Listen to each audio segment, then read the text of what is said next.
Hello, I'm Ronnie Eldridge. Welcome to Keeping Relevant. I'm talking today with Dorchen Leidholt, the director since 1994 of Sanctuary for Families, its Center for Battered Women's Legal Services. Now it's the largest legal services program for gender-based violence victims in the country, as well as a leading advocate spearheading major state and federal litigation. So welcome, Dorchen. Yeah, thank you so much, Ronnie. It's such a pleasure to be here. Please. I'm delighted to talk to you. So we have this mutual kind of exchange. Anyway, how many people do you have now working? We have well over 100, which makes us the largest dedicated legal services program to gender violence survivors in the country. It's amazing. And you know, we can provide a lot of support, but still the need is far greater than what we can address with that large staff. Does the need remain roughly the same? The dynamics of domestic violence are very similar to the dynamics that you encountered when you began to do this work in the 1980s. It's all about power and control, misogyny. It's a very gendered phenomenon. The victims are largely women and girls. It increases also when there's tension and stress. That's absolutely true. We're a country that seems to be on the verge of falling apart. Yeah. Well, there is so much polarization and division in our country, and I'm sure that must exacerbate situations of tension and violence in the home. Right. But there's some differences. I mean, one difference might be the internet and the ability of abusive intimate partners to leverage that internet to surveil their victims, to control their victims, to retaliate against their victims. We call it cyber abuse or cyber sexual abuse, and it is a pervasive phenomenon. We see that in our cases over and over again. That's so Another is the ubiquity of firearms, which are proliferating in communities. There are things called ghost guns. It's easier than ever for abusive intimate partners to access them. We know how to do a lethality analysis now, and are seeing so many cases that involve lethality factors like strangulation, which has become very, very common. So we've made progress. We have a better infrastructure to address the problem here in New York City than ever before, but it is a big problem. And as our society expands into the different realms that we have, we affect it even more. It's staggering. Yes, absolutely. And one issue that we're facing in New York City right now is we have a massive influx of undocumented immigrants who are fleeing horrific situations, principally in the global South, principally in Latin America, but also fleeing situations of abuse and persecution in Africa. And they have come to our city for protection and assistance.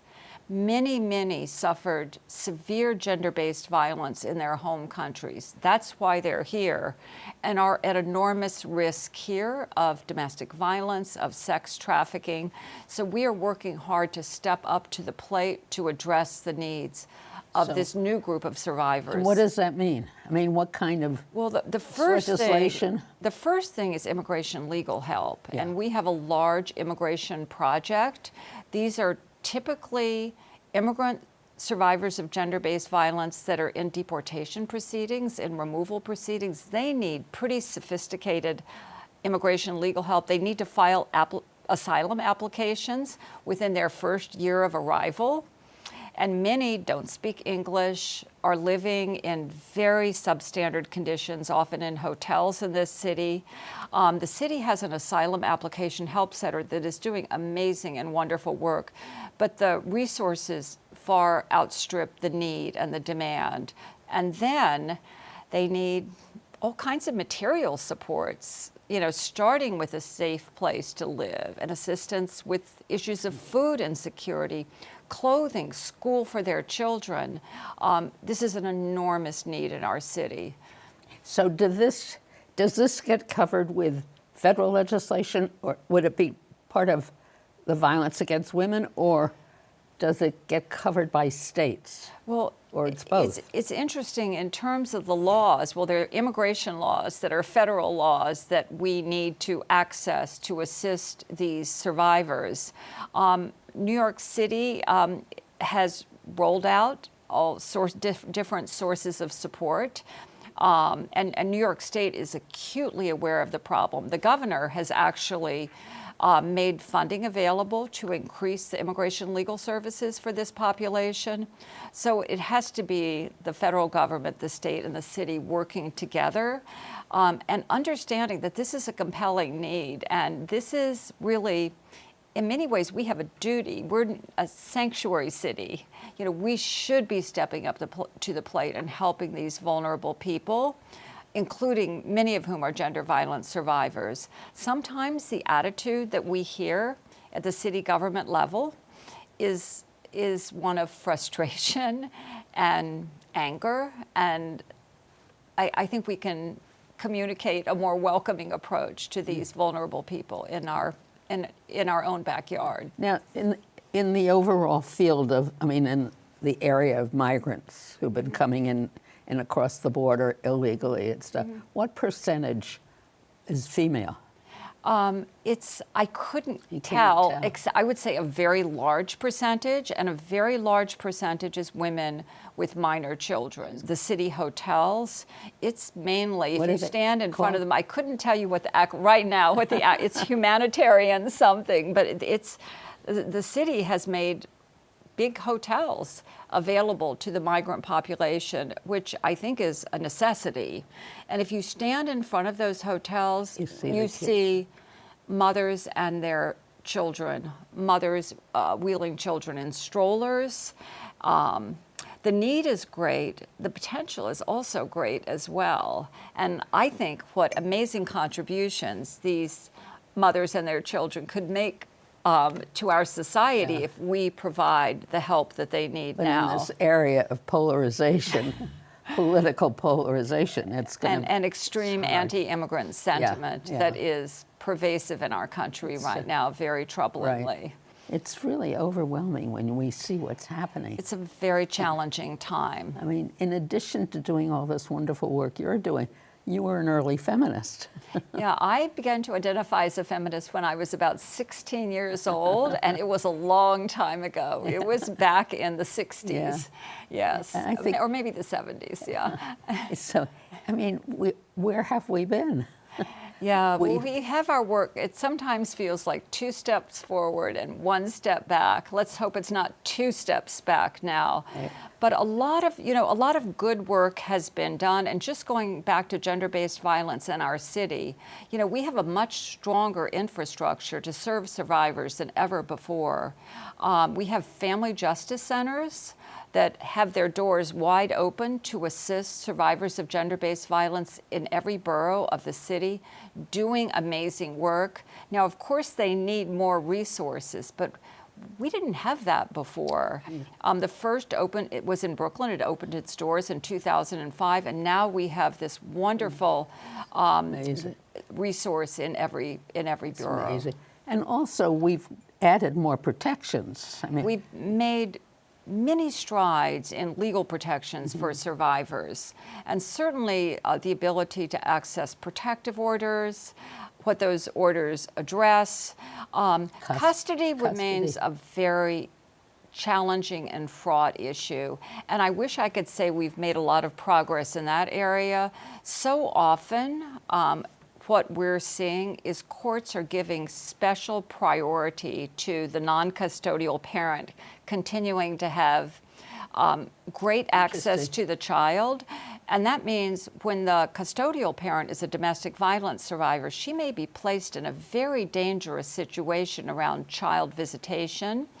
When she alleges domestic violence, truthfully, she may be portrayed by her abuser's attorney as an alienating parent.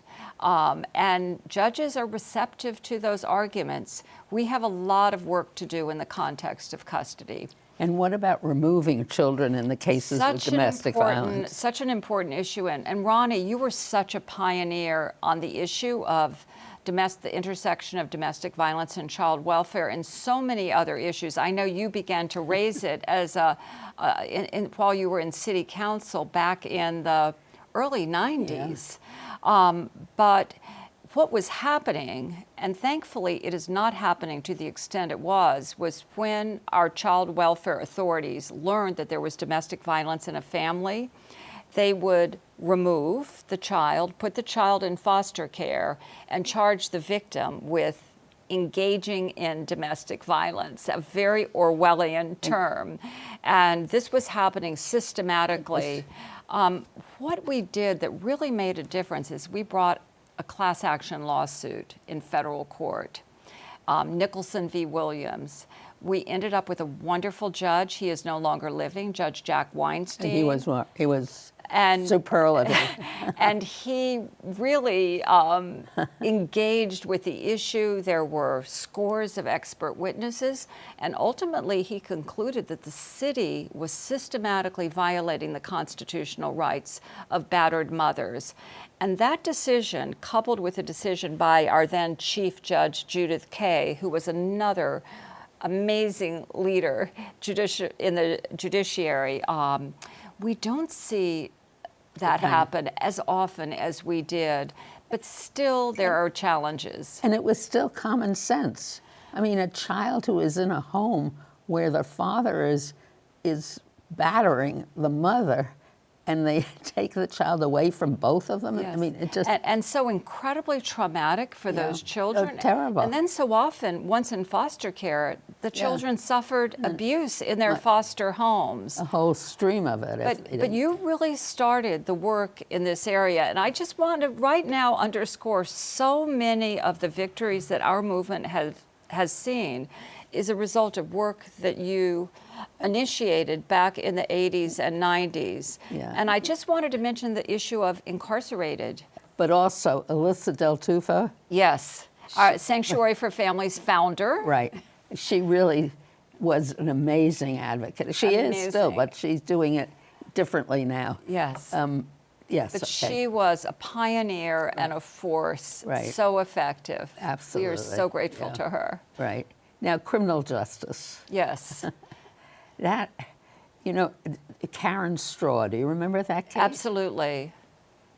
There was somebody who worked in my office when I was on the governor's staff as the head of the director of the Division for Women. We operated on the premise that women have a perspective that's needed in the formulation of public policy, that you can't really develop good policies without the female perspective in it. Anyway, she went to work for Vera when they were putting people into each precinct to respond to domestic violence projects. And she called me about this one woman who kept calling the local precinct and saying her husband was battering. And they'd come and they'd walk him around the block, and then, that was it. And then one day she called to say that the woman killed her husband, stabbed him, and that she'd been arrested and was charged with murder. And I mean, that was ludicrous. Yes. So that started a defense fund for Karen Straw. And a group of women went every day, anytime there was a hearing in Queens or during the trial. And I think we recruited Mike Dowd, who did the battered women's defense thing, and she got acquitted. You joined with an incredible cadre of other feminist leaders. And collectively, you realized that so many of the incarcerated women were there they had been convicted of very serious charges, often attempted murder or murder, but they were there because they were domestic violence survivors who did not get the protection that they needed. Right. When they called 911, if the police showed up at all, they basically told the abusive partner to take a walk around the block. That's right. Karen Straw came after this hearing. Yeah, yes. Leaving the victim at the mercy of the abuser. And so often, battered women, as we call them then, had no choice but to defend themselves. And a pattern that we've seen to this very day. And there was a very high-profile case, very interestingly enough, in the Upper West Side on Amsterdam Avenue, where a registered nurse who was being threatened by her abusive intimate partner, who was stalking her, had pounded on her door. She had separated from him because he was subjecting her to strangulation and other forms of severe domestic violence. He came in, there was a kind of struggle, and she picked up a knife, and he died of a single stab wound, and she was charged with murder in the second degree. And throughout the pandemic was in Rikers Island, a very dangerous situation. What happened ultimately, the whole community mobilized, as they did in the case of Karen Straw, is ultimately the Manhattan DA, Alvin Bragg, decided not to prosecute the case and went before a judge and said, Your Honor, I cannot prosecute this case because I believe that she was a victim of domestic violence and it figured significantly in what happened.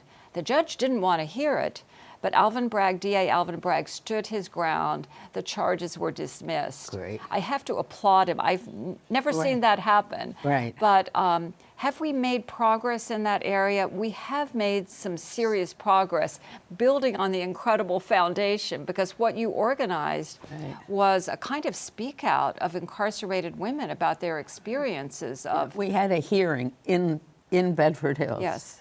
With, because I worked for Cuomo, the governor, and Karen Burstein was co-chairing with me because she was the Human Rights Commission. And we had the different commissioners of the different agencies that had something to do with it. They provided legal assistance to the women who testified. Yes. And it was an incredible experience. Yeah, I have the transcript of those the hearings, and it was a who's who of leaders in state government who made their way to Bedford Hills to listen to what these incarcerated survivors had to say. Just a remarkable accomplishment.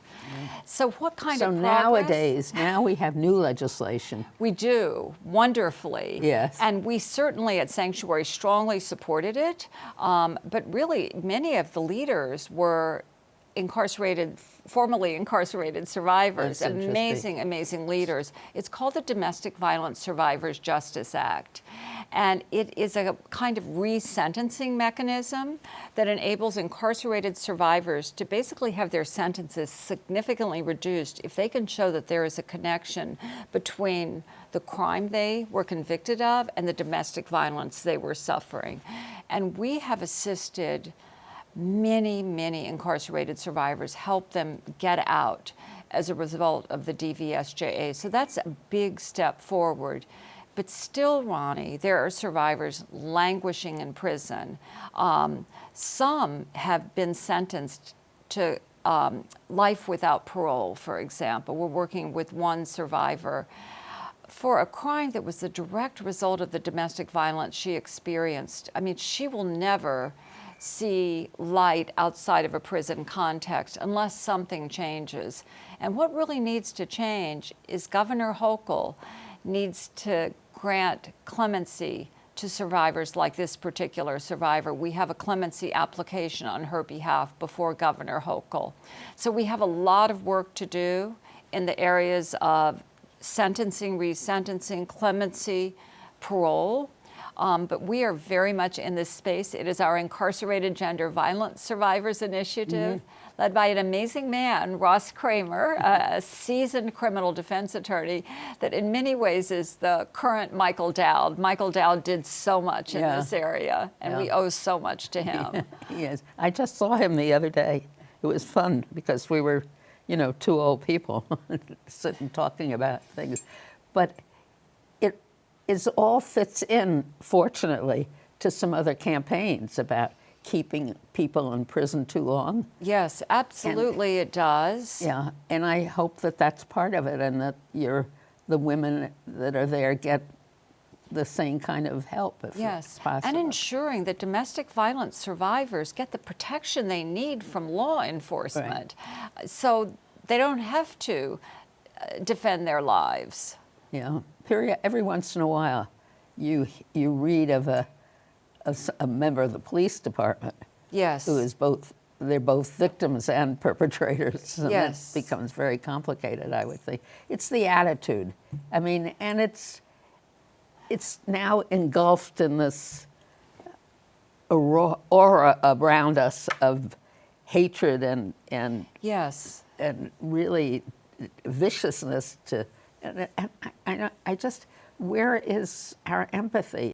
In New York City, we have domestic violence police officers in every precinct. There has been some improvement in law enforcement response. We have a special victims division, an amazing counsel to the special victims division. So there has been some progress, but we still have a long way to go. And there's work with youth and young people, Yes. isn't there, to try to stop that kind of thing happening? Absolutely. To stop the cycle really before it even begins. Right. And that requires getting into the schools, teachers being equipped to identify situations that are happening at home, you know, being sure that we have the shelter infrastructure so we really can provide a safe haven to survivors. And when we talk about the cycle means a lot of people who've grown up with family violence or that kind of thing get themselves involved in it. Yeah, certainly there is research that shows that men who have men who have experienced domestic violence as boys in the home are more likely to perpetrate domestic violence. I mean, an abusive father is a powerful role model for a boy, and it's not dispositive. And I know so many instances of where boys who witnessed domestic violence in the home became incredible feminists, leaders in our movement even. So a lot depends on the kinds of interventions that we as a society provide those boys and their sisters. So, it's an amazing thing, Dorchen, and your career is wonderful. Are you optimistic that are we ever going to reduce the number, or are we just going to increase the protections? Well, you know, I hope that we'll be able to do both. We need more resources. We haven't talked about the issue of human trafficking, and so often it overlaps with domestic violence. Right, and we see an increase in that, don't we? Yeah, we're certainly seeing it not decrease, let's put it that way. Yeah. And it's the kind of thing that people don't, my general feeling is that people don't really want to know about it too much. That you're absolutely right. Yeah. Except when it's happening in their communities and it's affecting the quality of life in those communities, and it does affect the quality of life in those communities. You know, in that area, what's happened is survivors, and in the area of issue of domestic violence as well, survivors have stepped forward.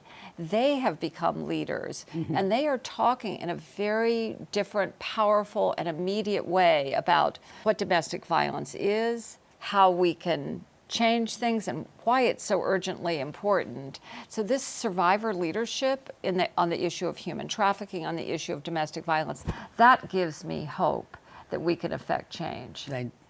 And let me just ask one more thing. There is an incredible network, isn't there, across the country, An of incredible groups network. working on this. You know, every single state that I'm aware of has a domestic violence coalition. We have the New York State Coalition Against Domestic Violence. It's an umbrella of organizations throughout the state working on the issue. So many dedicated, informed women, men, and non-binary people working on this issue. It's inspiring. Right. Well, thank you so much, Dorchen, and you're inspiring also. So you kept Such an honor to be here, Ronnie. Thank you. You started it all. Oh, please. One of our That's founding nonsense. mothers. That's One of our absolutely founding not mothers. true. All right. But thank you, Dorchen Leithold. CUNY TV now has an app. Downloading the app will let you watch any show, including mine, at your convenience.